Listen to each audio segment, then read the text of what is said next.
अस्सलामु अलैकुम दोस्तों, मुसलमानों के नज़दीक क़यामत से क़ब्ल इमाम मेहदी की आमद यकीनी समझी जाती है। हज़रत इमाम मेहदी उम्मत में एक मुजद्दिद कामिल और एक आदिल का दर्जा रखते हैं। अहले सुन्नत के यहाँ मासूम ज़ात सिर्फ अंबिया किराम की है। याद रहे कि ये अंबिया किराम अलैहिस्सलातु वस्सलाम में से नहीं होंगे, बल्कि अल्लाह ताला के मुक़र्रब और बरगुज़ीदा बंदे होंगे। इमाम मेहदी का नाम नामी मोहम्मद या अहमद है, जबकि मेहदी उनका नाम नहीं लक़ब है, जिसके माना आते हैं हिदायत याफ्ता। मुकम्मल बाअदब नाम के साथ लक़ब हज़रत इमाम मेहदी अलैहि रिज़वान है। इमाम मेहदी कौन से ख़ानदान से होंगे? बाज़ हज़रात कहते हैं कि हज़रत इमाम मेहदी हसनी सादात में से होंगे और बाज़ कहते हैं हुसैनी सादात में से होंगे।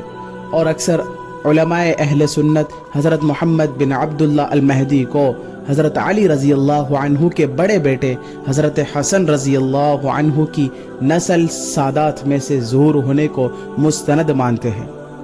अबू दाऊद और दीगर कुतुब अहादीस की रिवायात में बताया जाता है कि हज़रत इमाम मेहदी किस ख़ानदान से होंगे।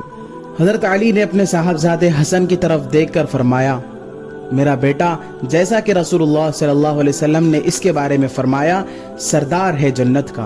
अनकरीब उसकी पुश्त से एक शख्स पैदा होगा जिसका नाम तुम्हारे नबी के नाम पर होगा और वो अखलाक व आदात में हुजूर अकरम सल्लल्लाहु अलैहि वसल्लम के मुशाबे होगा। ज़ाहिरी शक्ल व सूरत में आप अलैहिस्सलातु वस्सलाम के मुशाबे न होगा। फिर हज़रत अली ने ज़मीन को अदल व इंसाफ से भर देने वाला वाक़या बयान फरमाया। मेहदी वालिद की तरफ से हसन की औलाद से और वालिदा की तरफ से हुसैन की औलाद में से होंगे। उम्मे सलमा फरमाती है कि मैंने रसूल अकरम सल्लल्लाहु अलैहि वसल्लम को ये फरमाते हुए सुना, मेहदी मेरे ख़ानदान में से है, फ़ातिमा की औलाद से होंगे। अबू सईद खुदरी रज़ी अल्लाहु अन्हु फरमाते हैं कि मैंने रसूलुल्लाह सल्लल्लाहु अलैहि वसल्लम को फरमाते हुए सुना, हज़रत मेहदी मेरी औलाद में से होंगे, रोशन कुशादा पेशानी और ऊंची नाक वाले।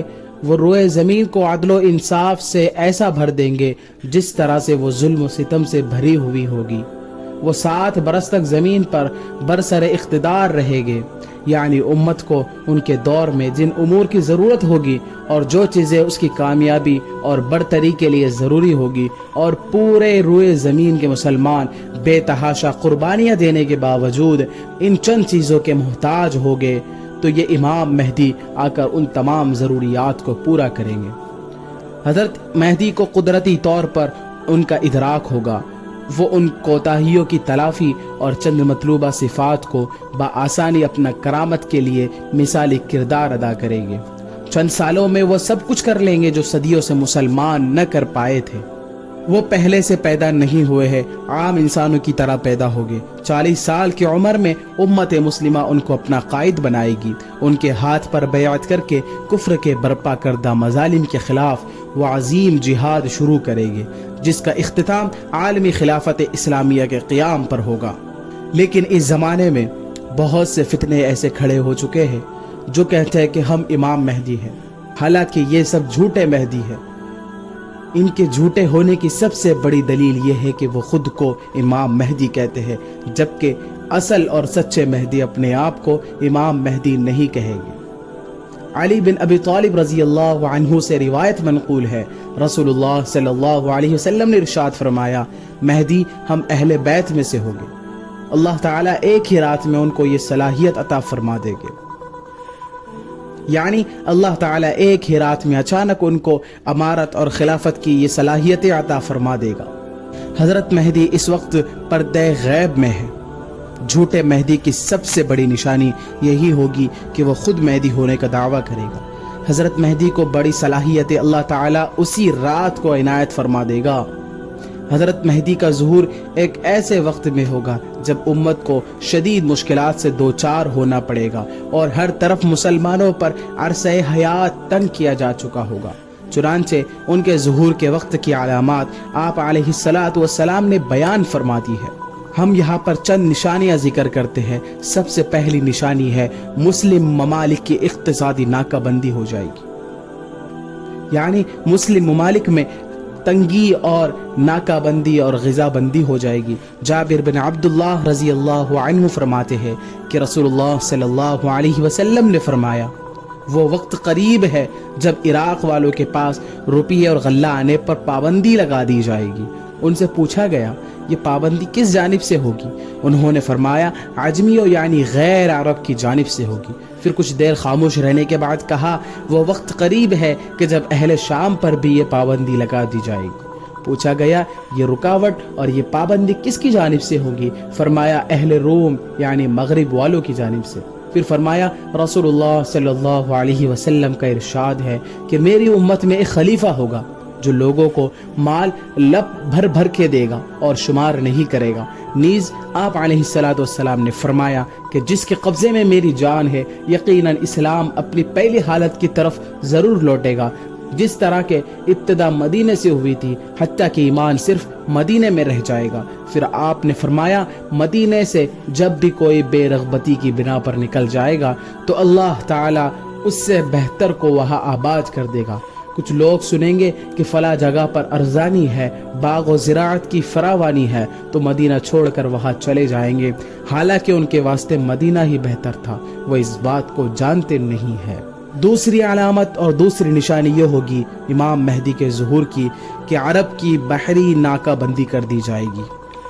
حضرت کعب رضی اللہ عنہ سے روایت ہے کہ انہوں نے فرمایا کہ مشرقی سمندر دور ہو جائے گا اور اس میں کوئی کشتی بھی نہ چل سکے گی، چنانچہ ایک بستی والے دوسری بستی میں نہ جا پائیں گے، اور یہ جنگ عظیم کے وقت میں ہوگا، اور جنگ عظیم حضرت مہدی کے وقت میں ہوگی۔ مشرقی سمندر سے یہاں بحر عرب مراد ہے، اور دور ہونے کا مطلب یہ ہے کہ اس تک پہنچنا دشوار ہو جائے گا، جس کی وجہ سے وہاں آمد و رفت بند ہو جائے گی۔ تیسری علامت امام مہدی کے ظاہر ہونے کی، حج کے موقع پر منا میں قتل عام ہوگا۔ عمرو بن شعیب نے اپنے والد سے اور انہوں نے اپنے دادا سے روایت کیا ہے کہ رسول اللہ صلی اللہ علیہ وسلم نے فرمایا، ذی القعدہ کے مہینے میں قبائل کے درمیان میں کشمکش اور معاہدہ شکنی ہوگی، چنانچہ حاجیوں کو لوٹا جائے گا، منا میں جنگ ہوگی، بہت زیادہ قتل عام اور خون خرابہ ہوگا، یہاں تک کہ عقبہ جمرہ پر بھی خون بہہ رہا ہوگا۔ نوبت یہاں تک آئیں گی کہ حرم والے مہدی بھی بھاگ جائیں گے، اور بھاگ کر وہ رکن اور مقام ابراہیم کے درمیان میں آئیں گے، اور ان کے ہاتھ پر بیعت کی جائے گی، اگرچہ وہ مہدی اس کو پسند نہیں کر رہے ہوگے۔ بیعت کرنے والوں کی تعداد اہل بدر کے برابر ہوگی۔ ان بیعت کرنے والوں میں سے زمین و آسمان والے خوش ہو جائیں گے۔ مستدرک کی دوسری روایت میں ان الفاظ کا اضافہ ہے۔ عبداللہ ابن عمر فرماتے ہیں کہ جب لوگ بھاگے بھاگے حضرت مہدی کے پاس آئیں گے تو اس وقت مہدی کعبے سے لپٹے ہوئے رو رہے ہوں گے۔ عبداللہ بن عمر فرماتے ہیں، گویا میں ان کے آنسو دیکھ رہا ہوں۔ چنانچہ لوگ مہدی سے کہیں گے، آئیے ہم آپ کے ہاتھ پر بیعت کرتے ہیں۔ وہ مہدی کہیں گے، افسوس، تم کتنے ہی معاہدوں کو توڑ چکے ہو اور کس قدر خون خرابہ کر چکے ہو، اس کے بعد نہ چاہتے ہوئے بھی وہ بیعت کر لیں گے۔ عبداللہ ابن عمر نے فرمایا، اے لوگو، جب تم انہیں پالو تو تم ان کے ہاتھ پر بیعت کر لینا، کیونکہ وہ دنیا میں بھی مہدی ہے اور آسمان میں بھی مہدی ہے۔ حضرت مہدی کا تصور اسلام میں احادیث کی بنیادوں پر امت مسلمہ اور تمام دنیا کے نجات دہندہ کی حیثیت سے پایا جاتا ہے، اور سنیوں میں ان کے آخرت یا قرب قیامت کے نزدیک نازل ہونے کے بارے میں متعدد روایات پائی جاتی ہے، جبکہ شیعوں کے نزدیک حضرت مہدی امام حسن عسکری کے فرزند اور اہل تشیع کے آخری امام ہیں۔ امام مہدی وہ شخصیت ہے جن کے بارے میں محمد عربی صلی اللہ علیہ وسلم کے ارشادات تمام مستند کتاب مثلا صحیح بخاری، صحیح مسلم وغیرہ میں ملتے ہیں۔ حدیث کے مطابق ان کا ظہور قیامت کے نزدیک ہوگا۔ ان کے وجود کے بارے میں مسلمان متفق ہیں، اگرچہ اس بات میں اہل سنت اور اہل تشیع کا اختلاف ہے کہ وہ پیدا ہو چکے ہیں یا نہیں ہیں۔ مسلمانوں کے نزدیک حضرت مہدی اور حضرت عیسیٰ قیامت کے نزدیک اسلامی حکومت قائم کر کے دنیا کو عدل و انصاف سے بھر دیں گے۔